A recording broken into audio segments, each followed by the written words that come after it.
Hey up, it's Steve from the old Yorkshire Geek, and a bit of sci-fi horror news now. It's not really news. Well, it kind of is. I don't know what I'm talking about. Anyway, it's an article.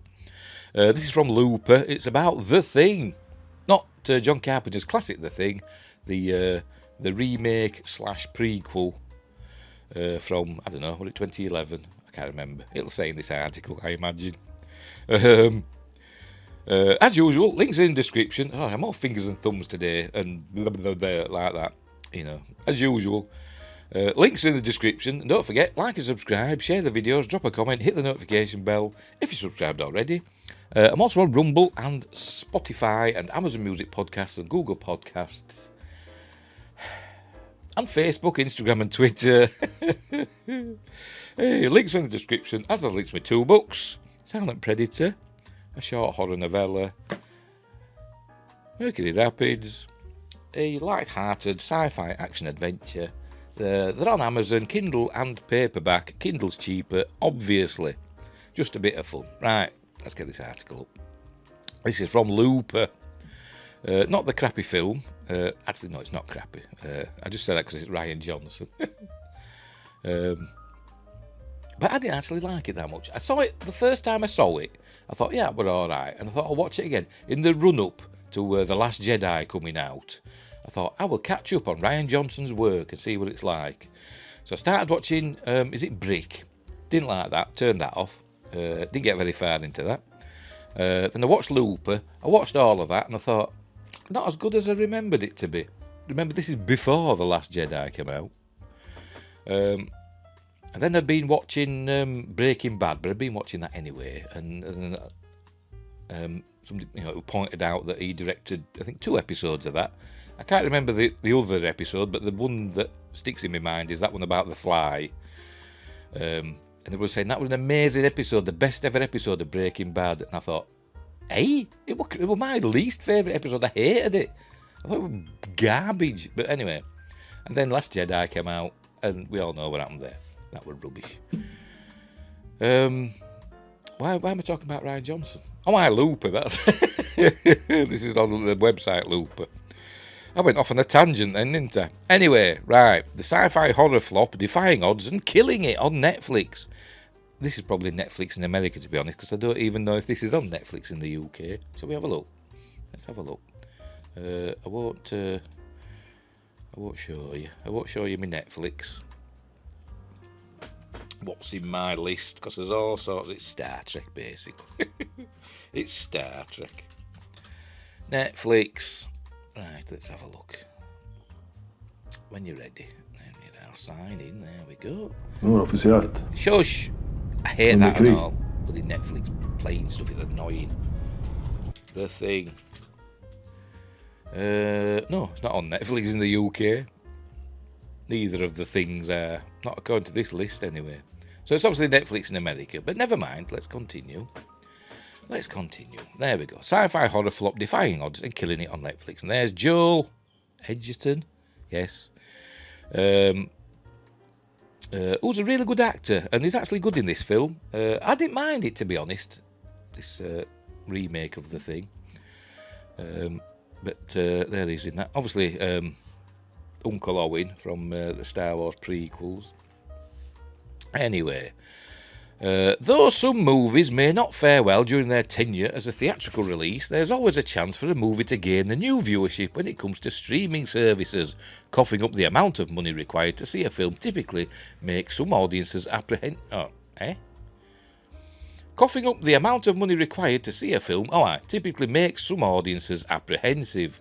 Yeah, it's on about going to the cinema, because it does cost a lot, doesn't it, these days? And it seems like the only movies that make money these days are Avengers-level outings. Luckily, Netflix is there to help gain some new viewership for movies that may not have been seen by a whole lot of people in theatres. This is the case for 2011's The Thing. I don't know why did they call it The Thing? I mean, it's just confusing, isn't it? Open up the movies catalogue on Netflix, not in the UK. And The Thing is not just the first thing many viewers will see advertised, but it is also the 3rd most popular movie on Netflix at this moment.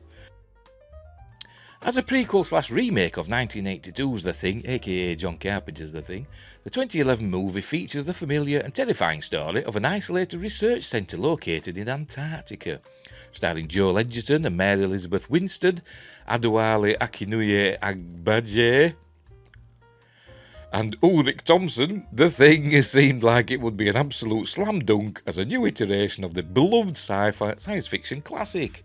Unfortunately, the 2011 version failed to compel theatrical audiences, and some consider it one of the worst sci-fi remakes of all time. I won't go that far, it's not that bad. But it's not great. Anyway, 2011's The Thing failed to make back its budget, and there's a shot of Mary Elizabeth Winstead and, a CG creature in the background. All the effects on the film, it'll probably say this in the article, but all the effects were done practically. They wanted to, pay homage to the great work of Rob Bottin in John Carpenter's The Thing and do all the effects practically. So they did, and then studio executives came along and said, "Oh no, we'll do it with," and they were gonna enhance them with CG, make them look a bit better in CG. But it was all going to be based around practical effects, and studio came along and said, "No, we're just going to overlay the whole lot with CG effects," and it just looked rubbish. And apparently the practical effects look really good. You'd think there'd be some footage, wouldn't you, of that? But I haven't seen any. There should be a practical cut, shouldn't there, of the film? Anyway, never mind. Released in October 2011, The Thing tells the story of far-flung research settlement of Ava and its assortment of scientists who soon find themselves under attack by a shape-changing alien. This plot is similar to the original version from 1982, which itself isn't the original version, is it? And the paranoia, because that was a remake, wasn't it, of the Howard Hawks 1950s version. And the paranoia that these individuals feel often drives the plot forward as they wonder who they can trust when there is an extraterrestrial organism that can kill, assimilate and mimic other forms of life. It was all right. It was a bit too much like the original, but it did show what happened. It was set on the Norwegian base that we saw in the John Carpenter version. So they had to set up some things, that Mac and Doc find when they go to the base, like the axe in the wall. It shows how that happened and stuff. And the fella that's killed himself, we find out. And the actor that they found actually looked a lot like the body that they found back in 1982, which were cool. Anyway, audiences at the time didn't feel the need to check out the movie. Oh, and also when they went, spoilers, when they went on the alien spaceship, they were some sort of display, and the design of the display actually looked a lot like the computer graphics that I forgot his name now. The Wilfred Brimley character that he did when he was doing the showing the how the alien copies people on his computer at the American base. Actually similar to that, which I think were probably deliberate.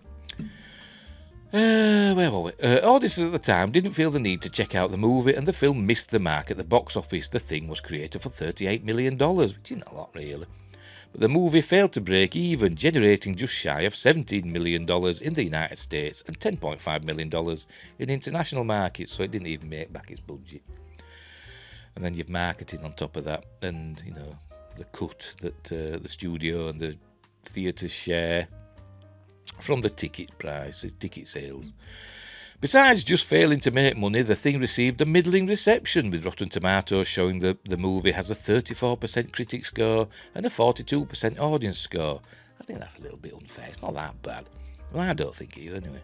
Despite a lacklustre response, some critics saw potential in the 2011 movie. Fans of the 1982 classic will want to see it and should find a lot to like, Keith and the Movies wrote. While it trips itself up with an overloaded cast and a few scenes which feel like they belong in another film, it does deliver that almost old-school sci-fi monster movie feel. The critic seems to be right, as today's audience seems more interested in the movie than 2011's did.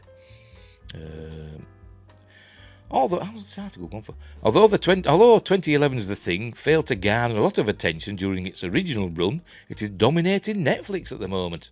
in the US.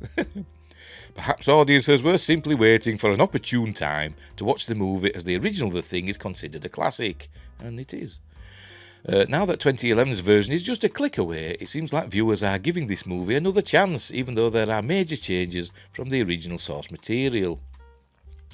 Director Matthijs van Helgingen Jr., apologies, spoke with Den of Geek in 2012 about some of the changes and ideas he had while approaching 2011's The Thing, which included how he helped rewrite the first version of the script and had Kate Lloyd, Mary Elizabeth Winstead, as the main character, as opposed to the original's R.J. McCready, Kurt Russell. Heiningen. Apologies, Matt. I can't even say your first name. What's it call you, Matt? What's it call you, Matt? Matt Heiningen. Added that the cast didn't need much inspiration when taking on their respective roles. Everyone who was part of this saw and loved John Carpenter's movie, Heiningen said. I didn't have to explain anything about that sense of awkwardness because there was a great example of it in the movie.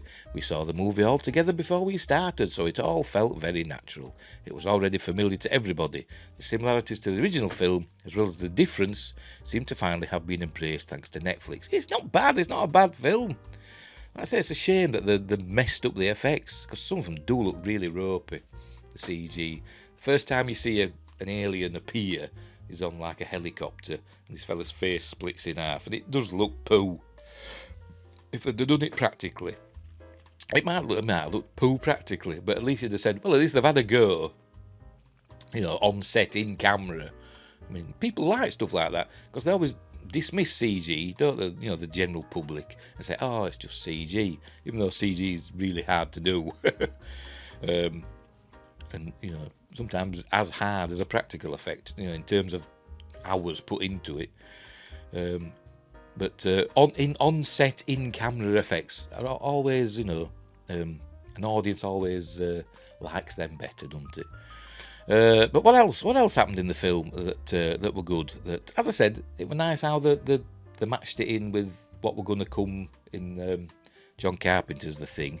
It ends with the dog running off and then setting off in the helicopter to chase it. You find the fella that's killed himself that McCready finds, the axe in the wall, all stunned, they burnt the bodies, so all that's going on. And the smoke rising. What else? But there's some other stuff in it as well. As I said, they went on the alien spaceship, and like I said, that display that actually reminded me of Wilfred Brimley's computer screen in the original, in John Carpenter's. What else were there? They did the thing where it could only imitate organic things, so they were checking for fillings and stuff like that. And because obviously it couldn't imitate fillings or clothing, it had to steal clothing from whoever it copied, etc. So that was a nice little thing as well. But yeah, give it a go. It's not as bad as everybody makes out, but it's not great, but it's not terrible either. So there you go. But not in the UK, not on Netflix anyway. It might be on Amazon, I don't know, I haven't checked. Right, we'll leave it there. So thanks for watching. Wherever you are, look after each other. Don't get consumed and copied by an alien organism, if you can help it. And until next time, I'll see you there.